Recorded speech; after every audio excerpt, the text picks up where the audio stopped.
நற்செய்தி நூல் 6வது அதிகாரம் 13வது வசனத்தை வாசியுங்கள். எங்களை சோதனைக்கு உட்பட பண்ணாமல் தீமையில் நின்று எங்களை ரட்சித்துக் கொள்ளும் ராஜ்யமும் வல்லமையும் மகிமையும் என்றென்றைக்கும் உம்முடையவைகளே என்பதே. ஹல்லேலூயா, ஹல்லேலூயா. இயேசு கிறிஸ்து ஒரு ஜெபத்தை கற்றுத் தருகிறார். அதுவரைக்கும் ஜெபிப்பது எப்படி என்கிற அனுபவம் இல்லாதவர்களுக்கு இந்த அனுபவத்தை, அவர்களுக்கு நீங்கள் எப்படி ஜெபிக்க வேண்டும் என்கிற அந்த ஜெபத்தினுடைய ஒரு மைய கருத்தை அது சொல்லுகிறார். என்ன சொல்லுகிறார்னா, எங்களை சோதனைக்கு உட்பட பண்ணாமல் தீமையிலிருந்து ரட்சித்தார்கள். நம்ம எல்லாத்திற்குள்ளும் வாழ்வில் வருகிற சோதனை, தீமை, இவைகளில் மனிதன் அகப்பட்டு விட்டால், இவைகளிலே மனிதன் சோதிக்கப்படுகிற காலங்கள் வந்துவிட்டால் மிகப்பெரிய ஒரு துயரத்திலே அவர்கள் பயணித்து வெளியில் வர வேண்டிய நிலைமை ஏற்படும் என்பதை அறிந்த ஆண்டவர் அதில் நின்று விடுவித்து, சோதனையிலிருந்து தீமையிலிருந்து நாம் விடுவிக்கப்பட்ட ஒரு வாழ்வை மேற்கொள்ள வேண்டும் என்பதற்காக அவர் கற்றுக் கொடுக்கிறார். ஆகவேதான் திருச்சபையில குடும்ப ஜெபத்துல நாம் பரமண்டல ஜெபத்தை ஏறெடுத்து தேவனிடத்திலிருந்து பாதுகாப்பை பெற்று வருகிறோம். இந்த சோதனையும் தீமையும் கொடுப்பது தேவனுடைய ஆதீனத்தில் இருக்கக்கூடிய காரியம் அல்ல, அது பிசாசினுடைய காரியங்களிலிருந்து வரக்கூடிய அம்சமாய் இருக்கிறபடியால் கர்த்தர் இதிலிருந்து நம்மை விடுவிக்க அவர் பயிற்றுவிக்கிறார். 2வது வசனத்தை வாசிக்க விரும்புகிறேன். அந்த சோதனைக்கும் வேதனைக்கும் ஏன் நாம் ஜெபிக்க வேண்டும் என்கிற விளக்கத்தை கொடுக்கக்கூடிய வார்த்தைகள். மத்தேயு 26ஆம் அதிகாரம் 41வது வசனத்தை வாசிங்கள். மத்தேயு 26:41. நீங்கள் சோதனைக்கு உட்படாதபடிக்கு என்ன செய்ய வேண்டுமா? விழித்திருந்து ஜெபிக்க வேண்டும். எத்தனை பேர் ஜெபிக்கிறீங்கன்னு தெரியல. உங்களுடைய ஜெப வாழ்வு எவ்வளவு தூரம் பிரயாணித்துக் கொண்டிருக்கிறது என்பது எனக்கு தெரியாது. ஆனால் ஆண்டவருக்கு தெரியும். நாம் எவ்வளவு நேரம் ஜெபத்திற்கான முக்கியத்துவத்தை நம்முடைய வாழ்வில கொடுத்து கொண்டிருக்கிறோம். இயேசு கற்றுக் கொடுக்கிறார், நீங்கள் விழித்திருந்து ஜெபியுங்கள். காலம் கொஞ்ச காலம் மாத்திரமே உண்டு என்று அறிந்திருக்கிற பிசாசானவன் எவனை விழுங்கலாம், எவனை நாசப்படுத்தலாம், எவனை அவனுடைய வாழ்விலே நிர்மூலமாக்கலாம் என்று கெச்சித்து அலைந்து திரிகிற இந்த உலகத்திற்குள்ளே விழித்திருந்து ஜெபிக்க வேண்டும் என்பது தேவனுடைய விருப்பம். விழிக்காம ஜெபிக்கிறது அதை ஒரு ரொட்டீன் ஒர்க்காக, ஒரு பழக்க தோஷத்திற்காக ஜெபிக்கிற ஜெபத்துக்கெல்லாம் உங்களுடைய ஜெபம் கூரை விட்டெல்லாம் நகரவே நகராது. அந்த ஜெபம் பரலோகத்துக்கு எட்டப்பட வேண்டும் என்பதற்காக தேவன் ஜெபத்தை விழித்திருந்து ஜெபியுங்கள். விழித்திருந்து ஜெபிக்கிறதா என்ன அர்த்தம்? கண்ணை விழிச்சுட்டு ஜெபிக்கிறதா? நாம் ஜெபிக்கும் பொழுது கண்ணை மூடிதான் ஜெபிக்கணும். நம்முடைய ஐம்புலன்களையும் அடக்குகிற ஆளுமை கொண்ட வெளிப்படுத்தல் தான் நம் கண்ணை மூடி ஜெபம் செய்கிறது. நாம் கண்ணை மூடி ஜெபிக்கும் பொழுது ஆவியோடு ஆவியாய் நாம் தேவனோடு இணைகிறோம். அதுதான் ஜெபத்திலே நாம் கற்றுக்கொள்கிற பாடம். ஆகவே ஜெபிக்கும் பொழுது விழித்திருந்து ஜெபிப்பது என்பது ஜெபத்தில் நாம் தேவனோடு நின்று கொண்டு ஜெபிக்கிறோம் என்கிற நிலைப்பாட்டை விளக்குவதுதான் விழித்திருந்து ஜெபிப்பது. அதுல கொஞ்சம் கூட உலகத்தை கொண்டு வந்து நிறுத்துறது இல்லை, உங்க உலக கவலைகளை கொண்டு வந்து நிறுத்துறது இல்லை, பயத்தை கொண்டு வந்து நிறுத்துறது இல்லை, பிசாசினுடைய சிந்தைகளை கொண்டு வந்து நிறுத்துகிறதுக்கான இடம் அதுவல்ல. The prayer is very important stage. நாம் நிற்கிற அந்த ஜெபஸ்தானம் என்பது முக்கியமானது. சிறு பிள்ளைகளுக்கு நாம் ஜெபிக்க கற்றுக் கொடுக்க வேண்டும். ஒரு தேவை என்று சொன்னால் அவர்களுக்கு ஜெபிக்க கற்றுக் கொடுக்க வேண்டும். எல்லாமே அப்பா அம்மாவையே பார்த்துக்கிட்டு சார்ந்துட்டு வந்துட்டு இருக்கிறது ஒரு கிறிஸ்துவ குடும்பத்திலே நாம் பயிற்றுவிக்கிற விசுவாச பயிற்சி அதுவல்ல. நாம் கண்டென்றுள்ள ஆகாரத்தை இன்று எனக்கு தாரும் என்று கற்றுக் கொடுக்கிற இயேசுவின் பாடங்களை அப்படியே வாழ்விலே நம்முடைய பின்வரும் சந்ததிகளுக்கு கற்றுக் கொடுக்க நம்மை தேவன் நம்மை பயிற்றுவித்து நடத்தி கொண்டிருக்கிறார். நமக்கு எல்லாம் இருக்கலாம், எல்லா சூழல்களும் இருக்கலாம், நமக்கு வாங்கி கொடுப்பதற்குரிய திராணிகள் நமக்கிட்ட இருக்கலாம். இருந்தாலும் பிள்ளைகள் தேவனிடத்தில் கேட்டு பெற்றுக் கொள்ளக்கூடிய அனுபவத்திலே குழந்தைகளை வளர்த்த வேண்டும். அதைத்தான் ஆண்டவர் விரும்புகிறார். அதை சிறு பிள்ளைகளாகிய முதல்ல நாம விசுவாசிகளாக இருக்கிற சிறு பிள்ளைகளாகி நமக்கு கற்றுக் கொடுக்கிறார். நம்ம கிட்ட கொடுக்கக்கூடிய இன்னும் சின்ன குழந்தைகிட்ட அதை பயிற்றுவிக்க தேவன் விரும்புகிறார். அப்ப நாம் ஜெபிக்கிற ஜெபம் விழித்திருந்து ஜெபிக்க வேண்டும். ஆவி உற்சாகம் உள்ளதுதான். பாருங்க, மாம்சம் ரொம்ப பலகீனமானது, வீக்கா இருக்குது நம்மளுடைய சரீரம். அப்படின்னு மாம்சம் என்ன, எதைனாலும் உடனே இந்த ஜபத்தில் விட்டுட்டு மூளை அங்கங்க போயிடும்.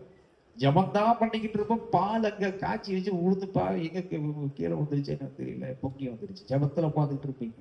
மாம்சம் பலகீனங்கிறது சொல்றேன். நாளைக்கு எப்படி கடன் கட்டுறது இல்லைன்னு ஜபம் பண்ணிக்கிட்டு கடனை கட்டுறதுக்கு எங்களுக்கு உதவி செஞ்சு ஜபம் பண்ணிக்கிட்டே இருப்போம். அந்த கடன் எப்படி கட்டுறதுன்னு தெரியல.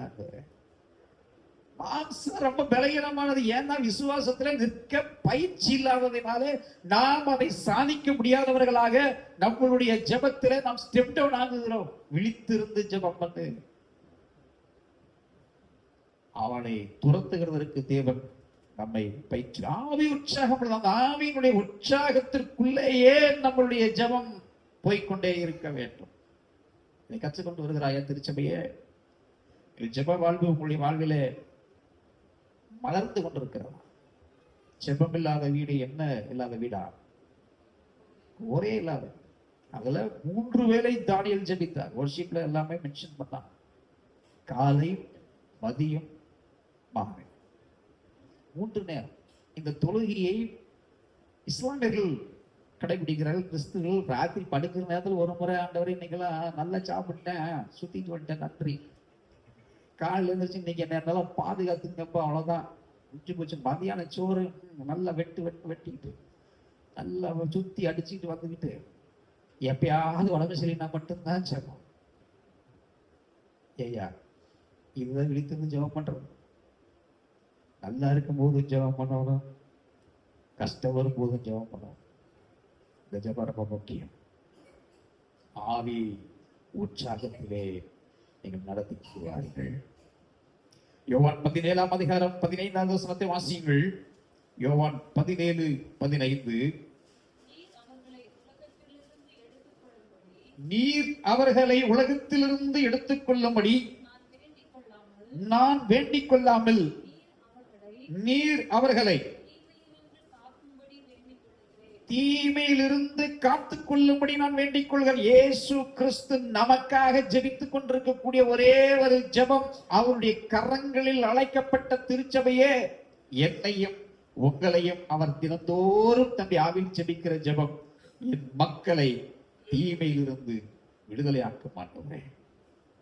அவன் ஜெபிக்கிறாருங்க. ஆனா நாம தான் ஜெபம் பண்ணி கேட்டுக்கிறது இல்லை. எங்களை தீமையிலிருந்து விடுவிச்சிருங்க ஆண்டவரே நம்ம கேட்க விரும்புகிறது இல்லை. பலகீனங்களை, சுகவீனங்களை, இல்லாமைகளை, வெறுமைகளை எல்லாம் ஆண்டவருக்கு தெரிந்தார். முதல்ல தேவனை தேடு, அவருக்குரிய கனத்தை கொடு, அவருக்கு உரிய இடத்தை அவனுடைய வாழ்வில கொடுக்க ஆரம்பிக்கும் பொழுது கர்த்தர் சகலவற்றையும் காரியத்தை மாறுதலாய் மாற்றுவார். அவர் மாறுதலாய் மாற்றி முடிக்கிற தேவன். எத்தனை பேர் ஆமென் சொல்றீங்க?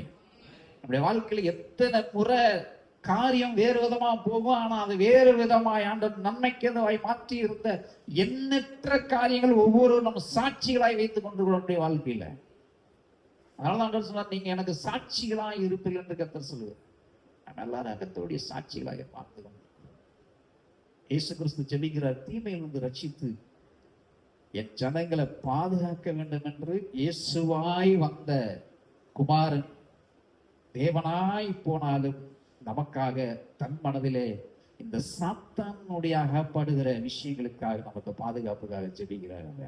தினந்தோறும் ஜெபிக்கிறாருங்க அவர். அதனாலதான் நம்ம தினந்தோறும் நம்மை ஜெபம் பண்ண சொல்றாரு. அவர் அவர்கிட்ட என்ன ஆக்டிவிட்டிஸ் இருக்கோ அந்த ஆக்டிவிட்டிஸ் நம்முடைய வாழ்வில ஃபாலோ பண்ணுகிறதுக்காக இயேசு கிறிஸ்து பிரசங்கிக்கிறார். 2 தீமோத்தேயுவின் புஸ்தகம் 4ஆம் அதிகாரம் 18ஆவது வசனத்தை வாசிப்போம். 2 தீமோத்தேயு 4:18. எல்லா தீமை நின்றும் என்னை ரட்சித்து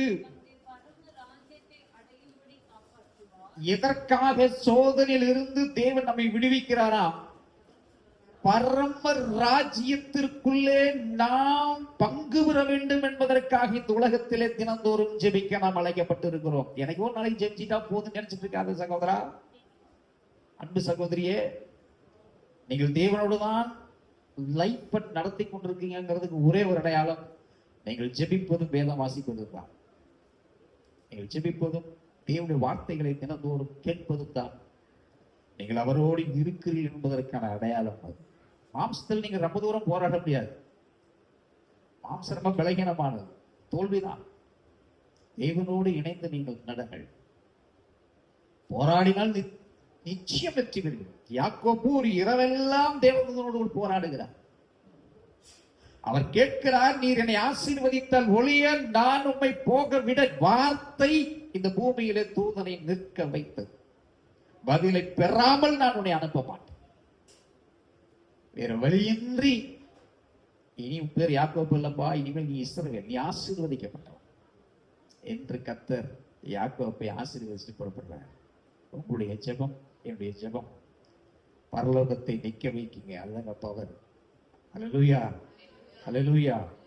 எல்லா விஷயத்திலும் எதற்காக நம்மை ஆண்டவர் தீயிலிருந்து விடுவித்து பார்க்கிறார்னா, நம்மை பரலோக பரம ராஜ்யத்திலே கொண்டு சேர்ப்பதற்கு வருகிற இடையூறுகளை ஜெபத்திலிருந்தே நாம் விடுதலையை பெற்றுக்கொள்ள முடியும். இதற்கு எல்லாத்துக்கும் நமக்கு தேவையானது என்ன தெரியுமா? தாழ்மை. என்ன வேணும்? தாழ்மை. தேவ சமூகத்தில் நாம் அமர்ந்திருக்கும் பொழுதெல்லாம் நம்மை அவருடைய கரங்களில் முற்றிலுமாய் அர்ப்பணித்த ஒரு அர்ப்பணிப்பின் உணர்வனை வெளிப்படுத்துகிற ஒரு சூழ்நிலையை தேவன் அறிவார் என்று சொன்னால், அந்த இடத்துல கர்த்தர் வல்லமையாய் கிரியை செய்ய ஆரம்பித்துள்ளார். அது கண்டிப்பாக ஆண்டவர் எதிர்பார்ப்பார்.